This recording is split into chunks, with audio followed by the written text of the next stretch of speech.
Tonight, we report on a Yakima man presumed drowned in the Columbia River, and Moses Lake discusses reopening the ice rink. What's happening in sports, Bob? Plenty, Amber. The River Dogs are prepping for the Babe Ruth World Series, and the Apple Sox and Falcons go at it in Kelowna. Let's take a glance at our Weather Center forecast. Hi everyone, we do expect to have a warming trend for this weekend, but we'll see some changes in the temperatures. I'll have all the details just ahead with your extended forecast. I'm Amber Jinks, and we have all this and much more on iFIBER 1 News. From the iFIBER 1 HD studio here in the heart of the Columbia Basin, this is iFIBER 1 News. Your #1 source for local news, sports headlines, and our very own Weather Center forecast covering the entire Columbia Basin. This is iFIBER 1 News, and it starts now.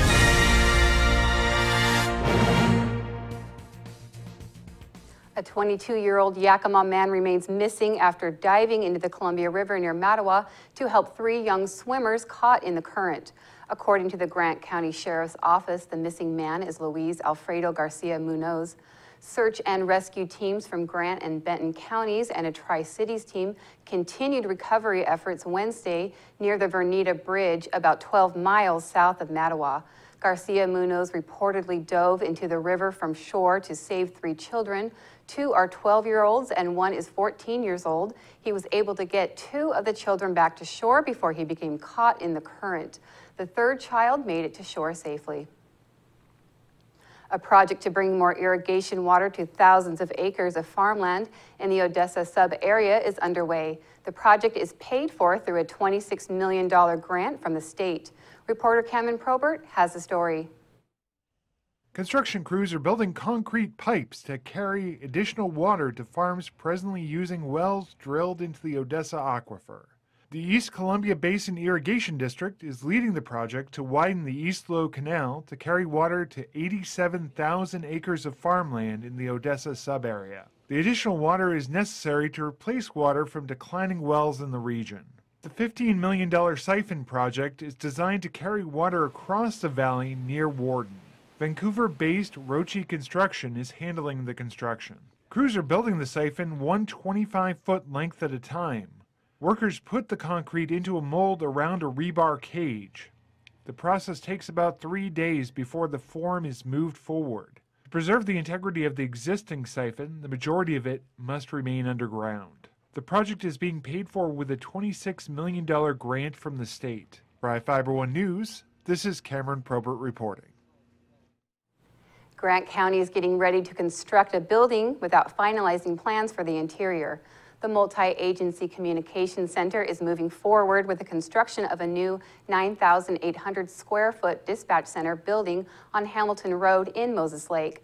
The new building is projected to cost $7.1 million. The county sold bonds in December, which are being repaid by a 0.1% sales tax increase voters approved in 2005 to pay for radio system improvements. The center recently applied for a permit detailing the changes in the landscape it plans for the lot.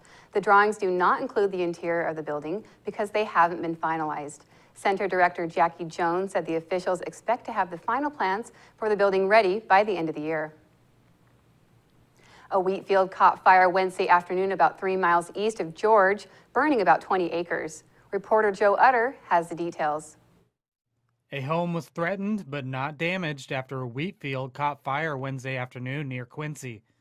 Firefighters responded to an outside fire in the 14,400 block of West Baseline Road, about 3 miles east of George. A home on the property was initially threatened, but no damage was reported. According to Grant County Fire District 3, the blaze burned about 20 acres of wheat. An employee in the field reportedly noticed smoke coming from the back of a tractor when the fire started. This is Joe Utter for iFIBER 1 News. Now we take a look at people being sought by law enforcement. This is Sheriff Tom Jones with the Grant County Sheriff's Office. Each of the people you see here have a warrant for their arrest. If you see any of these people, we ask you do not attempt to detain or apprehend them, but call us at 509-762-1160 or send us an email at crimetips@co.grant.wa.us. If the person is presenting a danger, call 911. With your help, we can bring these people to justice and make our community safer. We'll be back right after this. My name is Kat Sanderson, Managing Broker for Pillar Rock Realty Group. We love the Columbia Basin because it's our home, and we want to give back to our community by kicking off our Pay It Forward campaign. If you buy or list with us, we will donate 1% of our total proceeds to a local charity of your choice and in your name. Call us today at 754-4444 or visit pillarrockrealty.com because we are your local real estate experts. Now for your iFIBER 1 News Weather Center forecast. Hello everyone, I'm Cristina Sanchez with your local weather, brought to you by iFIBER 1's Inside Look. You can watch it tonight on iFIBER1.com. There's a high pressure system that is over our area bringing dry air mass, and also we do have a warming trend as we go into this weekend with high temperatures reaching as high as 100 degrees or 105 degrees across the region. Seasonably low temperatures will continue within the next 24 hours, and we will have a cooling trend, but that will be until the beginning of the next work week. Within the past 24 hours, as we take a look at our almanac, low temperatures right around 60 degrees, close to the average low temperature for this time of year, which is in the low 60s. High temperatures today in the upper 90s, average high is 90 degrees, and the record high temperature for this date was set back in 1971, and the high temperature was 105 for this weekend. I do expect to break some record high temperatures across the region as temperatures will be warming up right around 105 degrees. For you in Moses Lake, you did start off the day in the mid 50s. Your average low temperature is in the mid to upper 50s, and the high temperature today right around 100 degrees, and the record high temperature for this date for you in Moses Lake, it was set back in 2014, and the record high was 103. Our sunset at 8:33, and right now temperatures are still pretty hot in the upper 90s. Plenty of sunshine and winds blowing from the south between 5 to 10 miles an hour. We do have very low humidity, so very dry conditions will continue throughout this weekend and very hot temperatures. Here you can see we do expect to have once again plenty of sunshine for Friday afternoon, Saturday and Sunday. Plenty of sunshine, dry conditions. There is the jet stream far north that will allow for that warm and dry air mass to stay over us over the Pacific Northwest, bringing very hot temperatures for the weekend and also dry conditions. So plenty of sunshine all across the area. Seattle, high temperatures for you right around the low 90s, plenty of sunshine. Yakima, highs right around 107 degrees, well above normal for this time of year, and also for you in the Northwest, right around 100 degrees with plenty of sunshine. And as we take a closer view within our area, we do have high temperatures right around 104 as the high for this Friday afternoon. 103 for you Moses Lake, Royal City, 105 in Quincy, right around 100 degrees. 102 as the high temperature for Friday afternoon. Then for the weekend, we'll continue to warm up. We'll be right around the 104, 105 degrees for this Friday, Saturday, Sunday, 102. Then we'll begin slightly cooler temperatures as a cold front pushes through by the middle of next week. That'll bring more cloud cover, and high temperatures by Wednesday will be right around the low 90s. Thank you for being with us. To save some energy, I've used Einstein's mass energy equivalents to design the haptic suits you see in front of you. They will maintain our core body temperature while we completely turn off our heat and air conditioning. With the money we save on our Grant PD bill, I'll be expecting that trip to Disneyland this year. You don't need to be a super genius to save energy and money. Visit grantpud.org to learn how. The River Dogs are back on the practice diamond, making some final tweaks before heading to Southern Oregon for the Senior Babe Ruth World Series. Here's Sean Wells with the story. After winning the Pacific Northwest Regional Qualifier in Calgary, Alberta, the Columbia Basin River Dogs qualified for the Senior Babe Ruth World Series in Klamath Falls, Oregon. This is the 14th time in the River Dogs' 22-year history they will be competing in the World Series. River Dogs skipper Randy Boroff likes playing down in Klamath Falls and can't wait to get his team down there. We've had wonderful memories at Klamath Falls. We won the regional tournament in 1998, right before we won the World Series. And in 2013, we won the regional tournament in Klamath Falls and went to Alabama. And so we're hoping that 2015 is a special year for us. The World Series begins Saturday, August 8th. Coach Boroff likes his team's chemistry as his players prepare for a championship run. This was special. We have a lot of young kids on our team, and so we get to play and practice for today. Well, we leave a week from tomorrow, so and then we got 3 days before we play. So we got 11 days of being together. One player looking to have a big tournament is Ephrata's own Josh Kallstrom. Josh plays first base for the River Dogs and will be playing for Coach Doman up at Big Bend next season.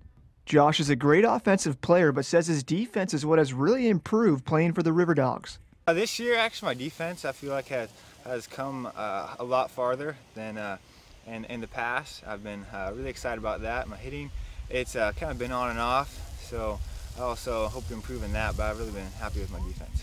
For iFIBER 1 News, Sean Wells. Rumor has the River Dogs hosting the World Series tournament in 2016 or 17. The Apple Sox came out on the short end of a 12-8 slugfest in Kelowna last night. It was quite the offensive display as the teams combined for 33 hits in the ball game at Elks Field. Wenatchee took a 2-0 lead into the bottom of the third. A 2-run shot by the Falcons' Justin Flores knotted it in the home half of the frame. Joey Crunkleton's 2-run blast in the fifth put Kelowna up top 4-2. The Apple Sox got one back in the top of the sixth. The Falcons erupted for 7 runs in the bottom of the inning on the strength of a 3-run dinger from Vinny Esposito. Wenatchee rallied for 5 runs over the next 2 innings, but left the bags full in the top of the 8th. Evan Douglas led the hit parade for the Apple Sox with 4 hits and 6 at-bats. Keston Herrera was 3 for 4 at the dish with 2 RBI. The teams go at it again tonight in the rubber match of their 3-game series. Tyler Birch is slated to start for Wenatchee. Well, Houston's Jose Altuve may be small in stature, but he often comes up big on the diamond for the Astros. This backhanded diving stop on a hard-hit grounder up the middle by the Angels' C.J. Cron was CNN's play of the day.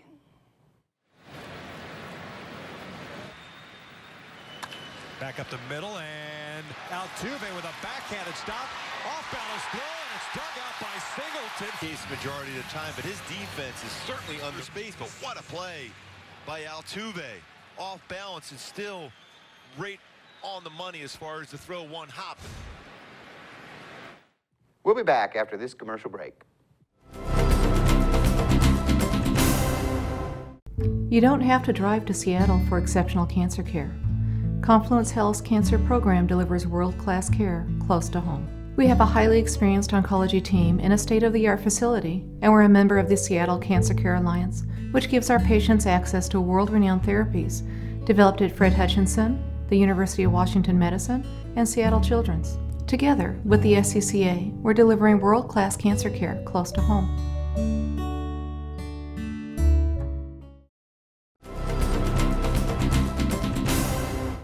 Welcome back. Moses Lake officials estimate it will cost the city roughly $85,000 to open the ice skating rink for the winter.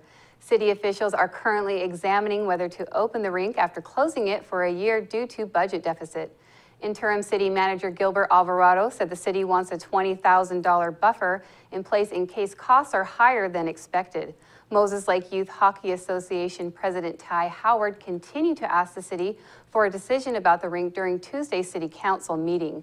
The association needs to know about the rink so it can begin scheduling its season. Alvarado said he wants to work with the association so the ice rink can be opened. Quincy's Thelma Vargas is $1 million richer after purchasing a Washington's Lottery Win It All scratch ticket on a whim. Vargas purchased the ticket on July 16th from Aiken's Harvest Food Supermarket in Quincy. When asked about her plans for the money, Vargas stated she had a few things in mind, like taking her children to Disneyland. Vargas and her husband have talked about what they would do if they won $1 million before she bought the ticket. Her husband said he would quit his job, but he didn't. She stated he has been in the industry for 35 years and loves working too much to quit. 3 people were injured in a collision on State Route 281 about 1 mile north of George. Peter Klossberger, a 78-year-old Warden resident, was driving a 2008 Chevrolet Silverado south on SR 281 when he reportedly turned left to a spur and was struck by a northbound GMC Envoy on Tuesday afternoon. According to the Washington State Patrol, Klossberger was injured and taken to Quincy Valley Medical Center. The driver of the GMC, 27-year-old Mattawa woman, Nomali Reyes Ramirez, her passenger, 28-year-old Quincy woman, Alicia Garcia de la Cruz, were both hurt and taken to Quincy Valley Medical Center. The State Patrol issued Klossberger a ticket for failing to yield the right-of-way. In Northwest news, a soldier in Redmond, Washington claims a 7-Eleven clerk refused to serve him because of his military status. Cairo's Gary Horscher has the story.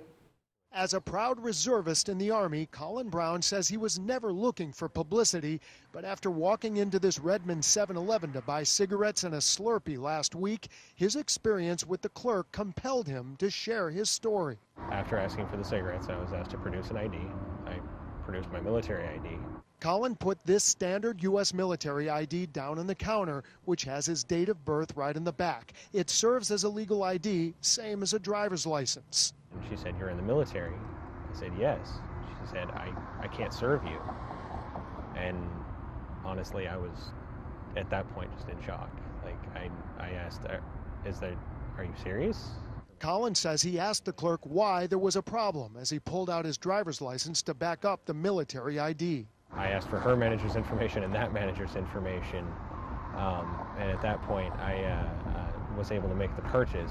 His friends and relatives posted the incident on Facebook, and more than 12,000 people spread it around the country, and many reacted angrily to it. I think it's understandable that people would be upset about it. I think that anyone in this position would be upset. We reached out to 7-Eleven's corporate offices in Dallas tonight, and a rep wrote me saying the report we heard was distorted. 7-Eleven has always promoted the military, giving away Slurpees and even franchises to people in the service. They did write this to Colin, quote, "A customer presented a military ID as a form of identification and the store associate could not clearly read the birth date. In this instance, the store associate by law asked to see a second form of ID." Colin says that's not what happened here, and he wants 7-Eleven to investigate further. If you don't know something is wrong, then you can't fix it. That's going to do it here for us at iFIBER 1 News. We want to thank you for watching, and we'll see you again tomorrow.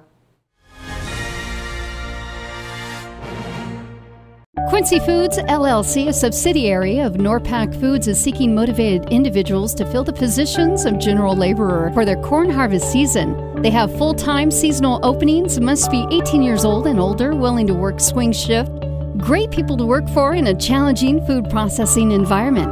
Apply at 222 Columbia Way in Quincy between 8 and 5 p.m. Monday through Friday, or online through WorkSource. Quincy Foods is an equal opportunity employer.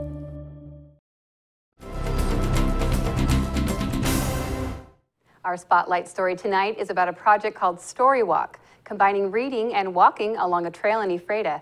Reporter Jeff Chu has the story. By tomorrow, I want each of you to think of one thing you want to do when you grow up. You can now read a children's book while strolling down Ephrata's walking trail. The Ephrata Story Walk project, constructed by Ephrata High School senior Preston Clark, was dedicated in a ribbon-cutting ceremony Wednesday night. The project made Clark an Eagle Scout, which is Scouting's highest honor. The Healthy Community Ephrata Active Living Work Group, City of Ephrata Trails Planning Team, and the Grant County Health District hosted the ceremony that drew about 50.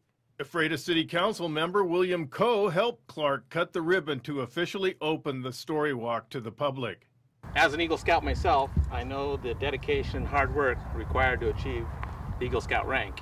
And I hope that Preston remembers this journey through scouting and remembers the good times, the bad times, the learning, and everything else that scouting provides young men.